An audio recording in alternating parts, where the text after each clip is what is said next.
You're listening to the Overcome Pornography for Good podcast, episode 241. Welcome to the Overcome Pornography for Good podcast, where we take a research-based, trauma-informed, and results-focused approach to quitting porn.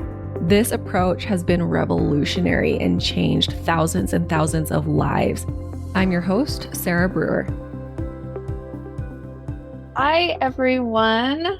I'm Jessica Farmer, and I am a coach here in Overcoming Pornography for Good. And I am super excited for our episode today because this is going to be kind of a different one where this is a Meet the Coaches episode. So I've got Kat Jenkins here with me and Mimi Porter, and we are the primary coaches, particularly for one-on-one coaching in the Overcoming Pornography for Good program.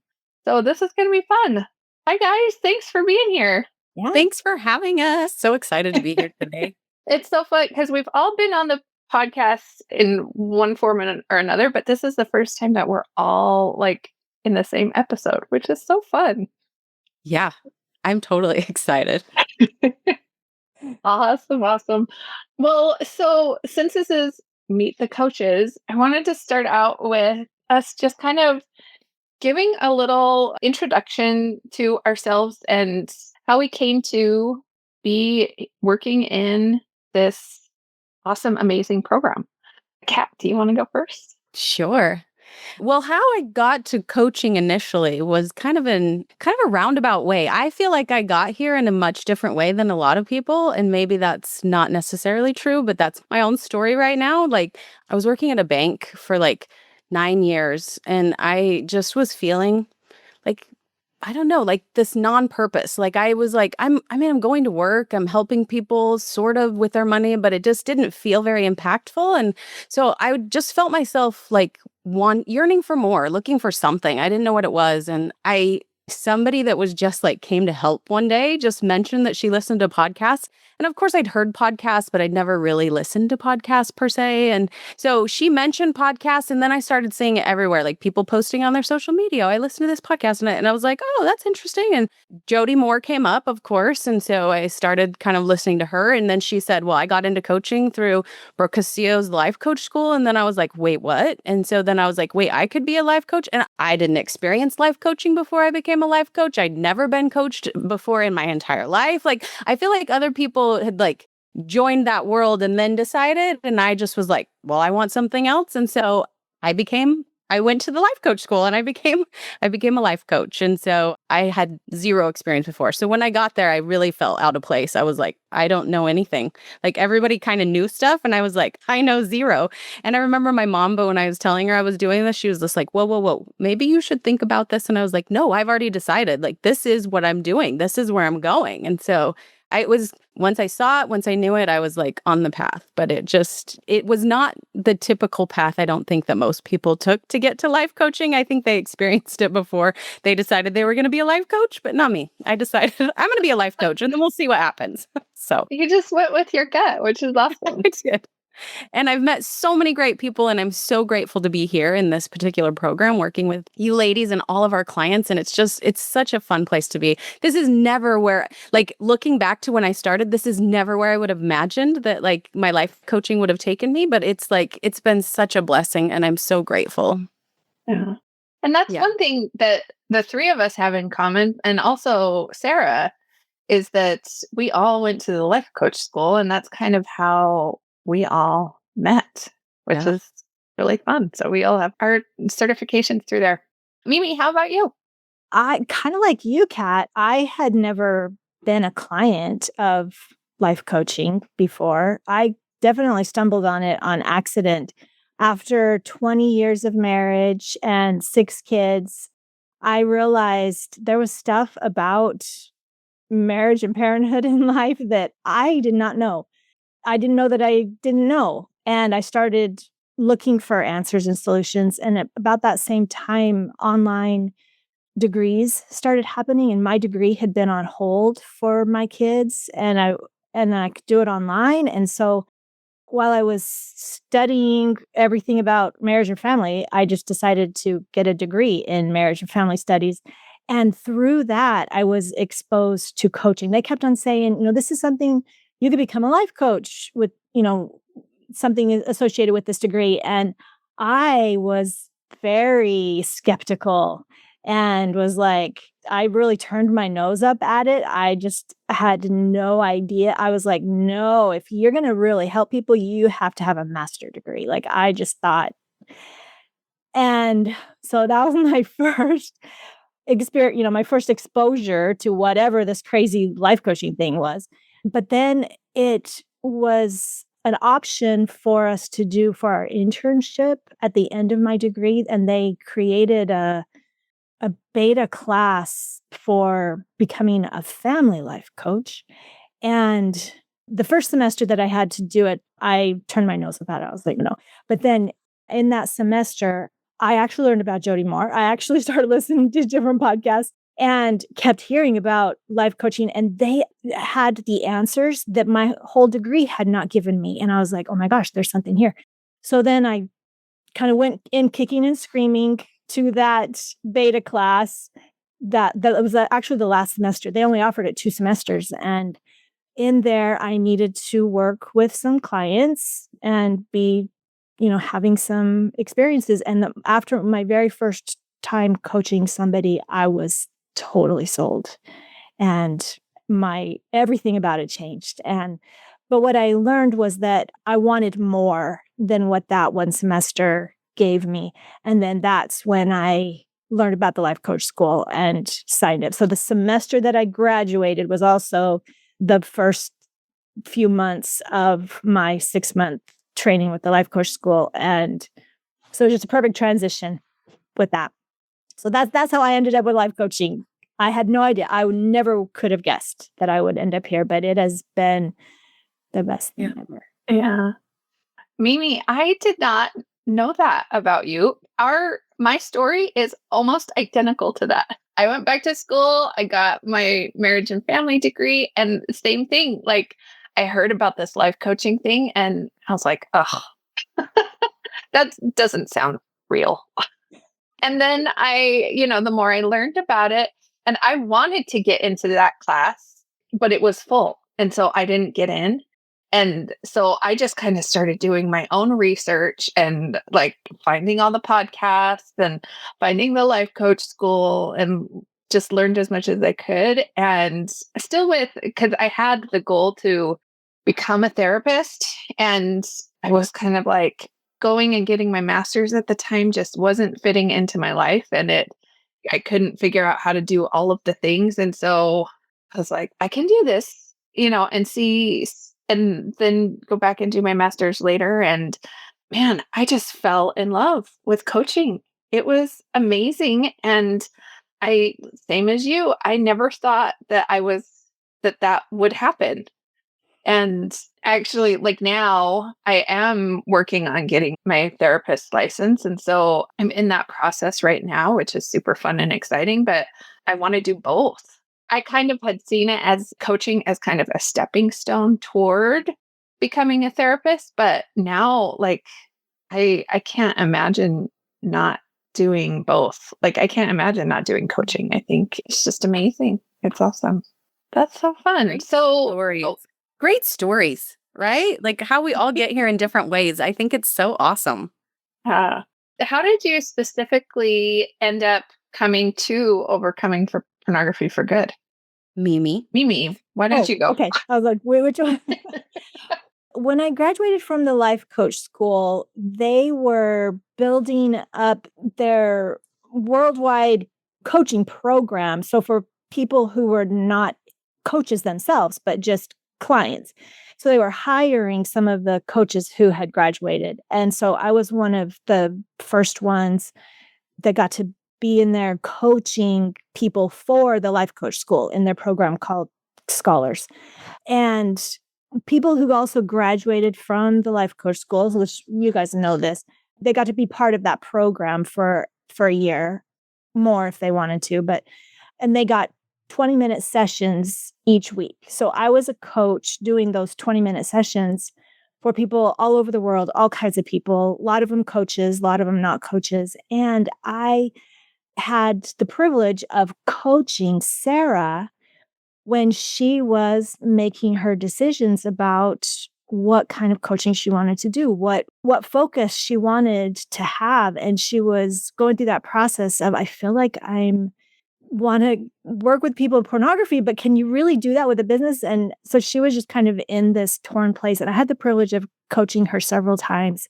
And I did ask her for permission to share this because, in the coaching lane, everything is confidential and private. So, but she did give me permission to share that experience. So as I sat across from her as the coach, I had to stay in my own lane and not share my opinion. I was just coaching her on her decision and what was in the way of her making that decision and such. But inside, I was like, please, please, please do this. This work is needed. These people, this is so important. This is so important. Please. Like inside was my rooting her on. Please do this. And, of course, as a coach, I couldn't say that. But so I just loved that experience of being able to see Sarah's heart and that struggle and have a bird's eye view of her making that decision and then seeing the success and the influence that she's had. I've just been a fan from the outside. Then a couple of years ago, I was at a training actually with Jessica and Tina, who used to be a coach here. Tina was the only other coach with Sarah at that time, but I learned that she was working for Sarah Brewer. And I was like, oh my gosh, if you guys ever need another coach, I'm raising my hand. I just would love to do that. So then when Tina was leaving, she let me know that there's going to be a place and I signed up and I was like, Sarah, I'm the person. And I just love this program. I love this work that Sarah has provided and the influence she's having. And it's tremendous. It's such a gift to be here. I think that's one thing that we all have in common is that love for this specific work, like helping people through who are struggling with pornography use and all of the issues attached to it, right? Like and we all just have such a passion for this work, which is really awesome. And it's fun to be in a team like that. Thanks. Kat, what about you? Tina is like the common thread. She actually is the reason that I am here as well. Like I had the privilege of coaching Tina actually on some coaching exchanges type stuff. And so I got to know her pretty well. And she sweetly enough was like, you're a great coach. And so when she started with Sarah, she had said, once we build this up, are you interested in like being a coach for Sarah? And I said, yes, because I'd been really trying to figure out how I was going to like build my own business and actually when I got to the life coach school, I had in my mind that I was going to coach for them. Like I was going to work in scholars, kind of like Mimi had done, but it just didn't pan out. It didn't work out. I just was never hired on. And so I was a little crushed. My dream of what my coaching vision was going to look like was a little crushed. But then, Tina came in and said, hey, would you be interested? And I was like, heck yes, I would. I would love, love, love to. And again, like I would have never like sat down on my own and said, you know who I'm going to coach? I'm going to coach men on overcoming pornography. That would have never been like what I would have come up for with myself as my own business. But to be a part of this has been so beautiful. And it was because, thank you, Tina, if you're listening. I know. Shout out to Tina. Yeah, I know. Shout out to Tina. She's so awesome. All the love, all the heart. Because she is the reason I'm here. If she had not. I love how watching those connections, like, I just feel so blessed that she saw that in me and she believed in me before I did. Like, I was like, well, I mean, I haven't coached all that much and I don't really know what I'm doing. And kindly Sarah, like, really believed in me too coming on. She was like, well, I'm going to have you start doing these calls. And I was like, I've never done those calls. And she just was like, you've got this. Like, I know you can. You went to the same school I did. You have the same training. I believe in you.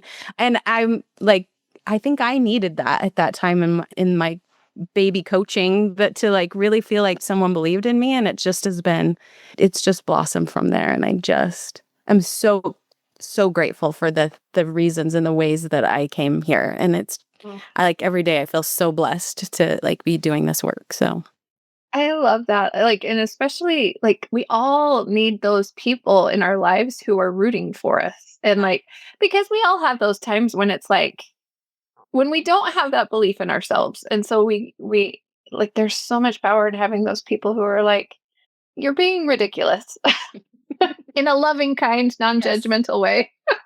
You're silly. And You can't do this. And I was you like, can do this. yeah.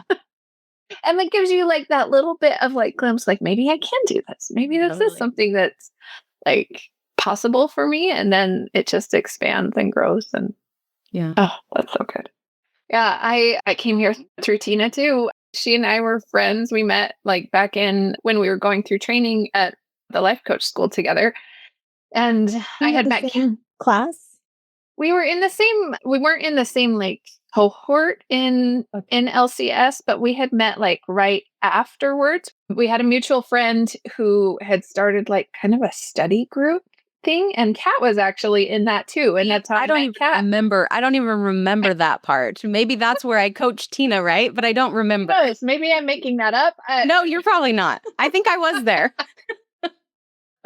But so that's how Tina and I had met, and we just became really good friends really quickly. And we had done a couple of things together. We'd done like some retreats and some workshops that we had put on together. I was initially working in my own business. I specialized in doing relationship coaching for folks who had mental health issues like depression or anxiety, and helping them through relationship issues that they were having. So we had kind of worked together on a few projects, and then she started working for Sarah, and just like I just had like this, I don't know what you want to call it. The spirit told me, it was intuitive nudge. I don't know, but it was just, that's where I'm supposed to be. And I just knew. And so when I had heard, I can't remember where I heard it, that Sarah was hiring after another coach, I was like, oh, that's where I'm going. And yeah, like you guys, I can't imagine doing anything else. Like I feel like this is just like part of where I need to be. And part of the reason why I became a coach is to be here and doing this work. So, so good. So good. My next question, like I said, we all do one-on-one coaching. We all do in the program. So we have our one-on-one clients. We also lead the group calls. And even though we all came from the same background, we all have very different coaching styles, which I think is so cool. Tell us just in like a sentence or two how you would describe your coaching style. Kat, this was hard for me because I've never actually like put it into words. Like, what is my coaching style? So I just made this up. So I don't know how anybody else will take this. But so maybe you could, some of my clients could tell you what they're like, no or yes. But anyway, this is how I would describe it, as kind of this free-flowing creative conversation. That's really like my coaching style. Like, I feel like some people have like a very clear message. Like, I mean, and we do it with our clients, right? We have a clear message. We have milestones. We have things that we talk about. But when I'm coaching somebody one-on-one, it's like, whatever you need, like let's talk about it. I just want to hear what you have to say. I think that going back to that story about how Tina believed in me, like that is the way that I love to coach my clients. Like I know that they are here probably sort of believing in themselves. They obviously have an inkling that they can do it. Otherwise they wouldn't sign up for the program. They wouldn't sign up for the one-on-one coaching. They wouldn't have done all of that. But like, I think sometimes they just need somebody who like just believes so deeply that they can do this. Like, and I'm that person for them. They could tell me they can't do it and I'd be like, nah, I don't believe you. Like not even a part of me believes that that's true. And so like, that's what I just love to be for my clients is like, you got this. Like, and I'm just here to like have the conversation with you and create whatever you need to create. That's why I call it this kind of creative conversation type place where, like I want to hear what you have to say and I'm here to listen and hear and bounce back what you're talking about. And then we'll create something. Like together, I don't know what it's going to look like before you get here. Most of my sessions, I have no idea, no agenda, like whatever comes, let's talk about it. That's I don't know if that's what you're looking for in coaching style, but that's kind of how I would describe it. Yeah, I would say also, like, I 100% see that in you, Kat. And I would also say that you are, I don't know how to say it, like, you very much like call people out on their crap. I do. I am a little forward on that too. So I have lots of love for you, but I will not let you sit in that crap. Yes. Let's get through it. Like, we don't need to stay there. Yeah.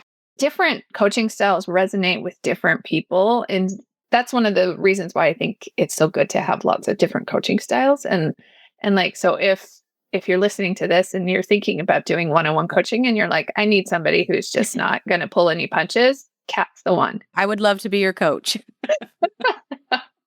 Yes, and I know that I'm not for everybody. Like, I know that like not everybody resonates with that. Like, I totally get that. So I never feel offended if people are like, yeah, you're not the coach. I know I'm not. And that's important because different personalities resonate with different people. And that's one of the biggest predictors of success with coaching or therapy is, do you vibe with your coach or therapist? And so that's an important factor. And that's what I love, is the relationship that we get to build together in that creative conversation that we're having. Yes, 100%. What about you, Mimi? To put it into a sentence or two is just so hard. I know, it's a hard question. I'm sorry. And I did not do a sentence or two. I apologize. Well, you did. Well, I would say I'm like a detective, and I like to look underneath. And I would just kind of summarize that as, I believe that our ways of behaving, our default behaviors, the things that are problematic, right, are ways that we are protecting ourselves from something. And there's probably times when that was needed. And so I like to help people make sense. Well, first, uncover what is it that you're getting to protect yourself from and why, making sense of that. And then we can see if it's something that they still need to be protecting themselves from or not. So I guess I would call it, like being a detective.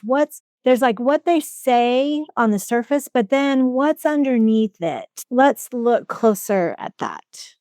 I love that. That's so good. We all went through a training together specifically for trauma, trauma-informed coaching, which I think in this work is so important. And that's what I kind of see or hear you describing, Mimi, is that like, looking for those deeper reasons that might be driving things like a detective. Yeah. I think this was a hard one for me to answer too, because I was like, I don't know. But I think when we did that trauma training certification, that resonated with me so deeply. And so I think my style is I focus a lot with my clients about creating safety and creating safety in their own lives and in their own brains. Because of all the junk that happens, our brains become not a very safe place for us. And so I spend a lot of time like with that, creating safety, creating love and compassion for ourselves and for people around us. And so I don't know, I'm a little bit more of a gentler coach, I guess. I don't know. But like, Kat. Yeah. She's much gentler than I am. I'm sorry. And it's interesting, like, but all of our clients are so different. I actually show up differently for different clients, right? Like sometimes I say zero or almost, very little in the sessions because they have so much to share. So you can say that I'm like that, but I'm not like that with all of my clients. I am gentle with some of them if they need it. I promise. So Kat's the mean one. No, I know. That's totally a joke. Kat's amazing and wonderful and kind. And come to the live coaching calls if you want to see me in action. Like then you can kind of get if you're in the program and you want to see how like our coaching style, it is different than one-on-one coaching for sure to be on those group calls, but it gives you kind of an idea of like what our coaching style is and what it looks like. Yes, very true. Yeah. Very true. And with that too, just within a call, there's multiple people that we help in the group calls, right? And I think little nuances come out too of handling things differently with different people according to what they bring. Yeah. Totally. Totally. Yeah. Okay, here's another kind of fun question. What is one piece of advice that you guys sometimes give to your clients that you struggle to follow yourself? Mimi, go for it. All right. That would be how important it is to feel and process your emotions. Oh, Because it's such a key thing, but yet I still struggle with it myself.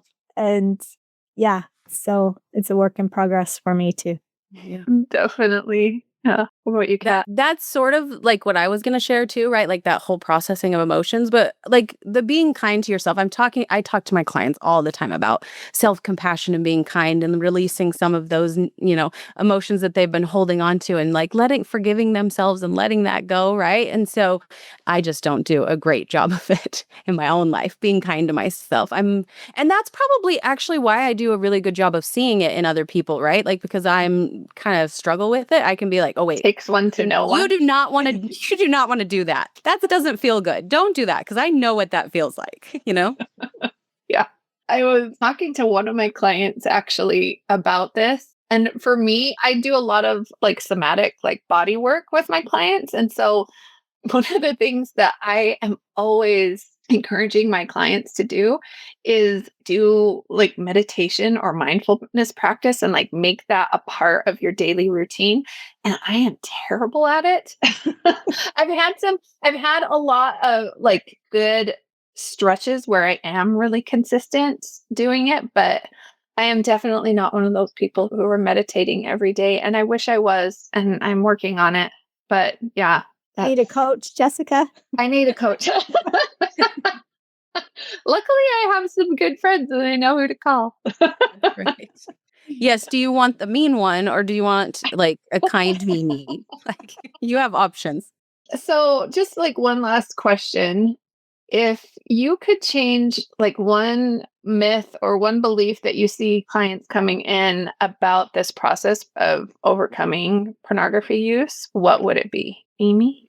Oh, I would say the idea that I'm a bad person because Yeah. I want to view. That I just love, love, love to normalize and help people see that that is not true. There's nothing at all wrong with being attracted, having sexual desire, having the desire to view stuff. Nothing wrong with you at all. And I think that's always a relief for people when they can actually turn that corner and see that, oh, maybe I'm not a bad person. I would like to erase that off the face of the earth. 100%.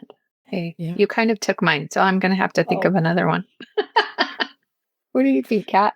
She kind of took mine too, but I had a slightly different spin on it. I mean, like that same type of thing, but what I was thinking was I can forgive myself. I can forgive my past. I don't have to keep carrying it with you. Kind of like what you're saying. I'm not bad. I'm not a terrible person.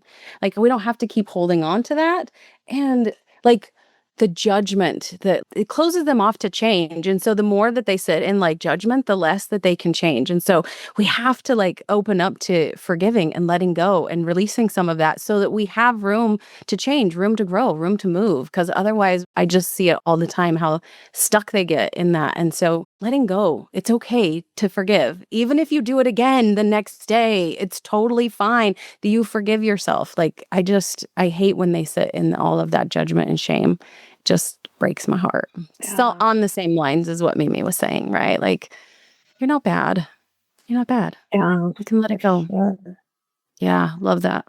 I think kind of all along the same lines, this idea that I think is perpetuated by a lot of like addiction groups or programs that really focus on the addiction aspect. It's this phrase of like once an addict, always an addict. And that is just, I wish we could just erase that from our cultural memory because we see so many people in our program where that is not the case. Well, first of all, we don't believe in that it's an addiction. We don't buy into the addiction model in our program, but this is 100% something that you can leave behind. and never have it be an issue for you again. And that this isn't something that has to control your life. It's not something that you have to always be monitoring. We see people do that every day in the program. We see people move on and move past it and have so much success. And so that's what I would change. I love it. So true. Awesome. Well, thank you guys. Thank you for being here. Are there any other final thoughts, anything that you want to add before we close? You did ask, we were talking earlier about ahas, what favorite aha, just seeing the clients have ahas is so amazing. When it just clicks. Things clicks. Yeah. And what I'll say about that is, because I see this a lot where people are like, I feel like I should have gotten this a long time ago. I mean, I've heard Sarah talk about this so many times, or I've heard this so many different ways, but it just finally clicked. And I just like to normalize for everybody that I feel like it's pieces of the puzzle that we're gathering along the way. And sometimes, just like when you're putting together an actual puzzle, there's sometimes where there's a piece that it just doesn't have its place to fit in yet. And you just kind of have to set it over there on the table, on the side. And then once some other things have been put in place, then that one can snap. And then it's like, oh my gosh, it's so clear now. That was the main piece. And so I just want to normalize that. And then just to share too how it just feels like such sacred work to be able to observe that for people when they have those ahas. So I just wanted to touch on that. Oh, I love that. Thank you. Thank you for sharing. And I think it's so true. You really can't kind of rush the process. The process takes as long as it takes, and everybody's process is different, and that's okay. The pieces come together when they're supposed to come together and when it's most natural, and that it really is like an organic process that we're just kind of trying to help along. And they're not wrong or behind. We're so lucky. We love our jobs. Yes, we do. Thank you, Sarah, for doing this. Yes. Shout out to Sarah too. Creating this. All right. Well, thank you guys for being here. And we'll hopefully everyone listening, we'll see you guys in the program. Bye. Bye. I want to invite you to come and listen to my free class, How to Overcome Pornography for Good Without Using Willpower. We talk about how to stop giving into urges without pure willpower or relying on phone filters so that you can actually stop wanting pornography. We talk about how to stop giving up after a few weeks or months. And spoiler alert, the answer isn't have more willpower. And then lastly, we talk about how to make a life without porn easily sustainable and permanent.